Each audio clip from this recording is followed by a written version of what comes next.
বছর আসে, বছর যায়, কিন্তু এই মানুষগুলোর দুর্ভোগ শেষ হয় না। বছরের পর বছর জুড়ে এই সমস্ত মানুষগুলোর ঘরবাড়ি যায় তলিয়ে। এই সমস্ত মানুষগুলো বন্যায় হয় আক্রান্ত। বন্ধ হয়েছে বৃষ্টি, বন্ধ হয়েছে দুর্যোগ, বন্ধ হয়েছে দুর্যোগের ঘন ঘটা। কিন্তু কয়েকদিন যাবৎ বৃষ্টির জন্য পশ্চিমবঙ্গের কতগুলো জেলা জুড়ে সৃষ্টি হয়েছে ভয়াবহ বন্যা।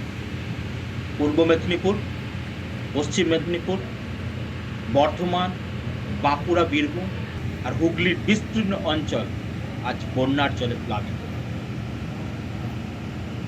বন্যায় আজ মানুষ অসহায়, বন্যায় মানুষ আজ হাহাকার করছে, বন্যায় মানুষের ঘর বাড়ি আজ ভেঙে গেছে।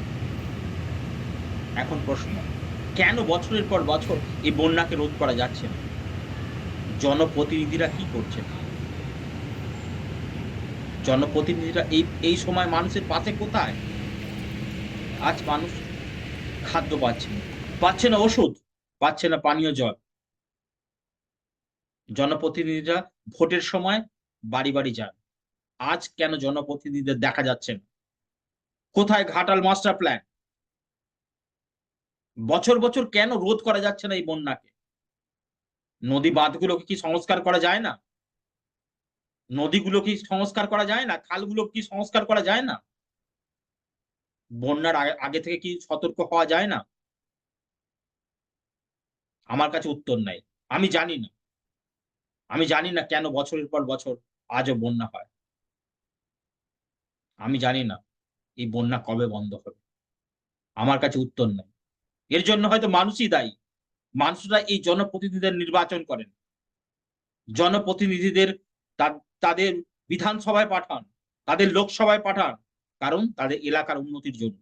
বন্যা প্লাবিত অঞ্চলগুলো যাতে বন্যা না হয়, মানুষের দুর্ভোগ যাতে না হয়, মানুষের যাতে সুরাহা হয়, মানুষের জীবনযাত্রার মান উন্নত হয়।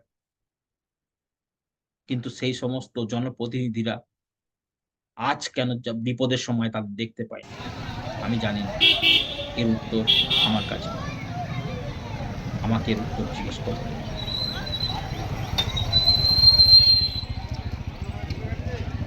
আর একটা কথা বলে রাখি, আপনারা সকলে জানেন যে এই বন্যা পরিস্থিতির জন্য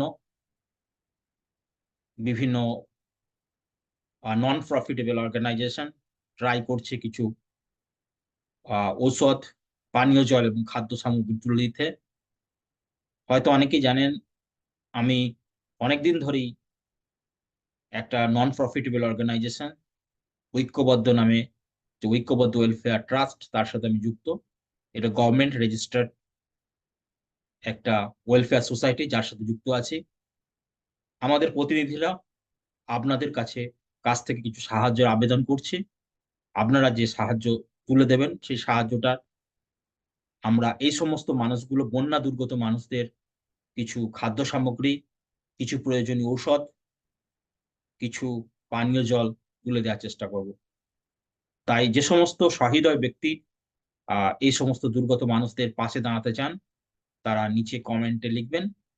আমাদের ঐক্যবদ্ধের প্রতিনিধিরা আপনাদের সাথে যোগাযোগ করে আপনাদের দেয়া অর্থ এই সমস্ত বন্যা দুর্গত মানুষদের হাতে তুলে দেবে। সকলে ভালো থাকবেন, সুস্থ থাকবেন। নমস্কার।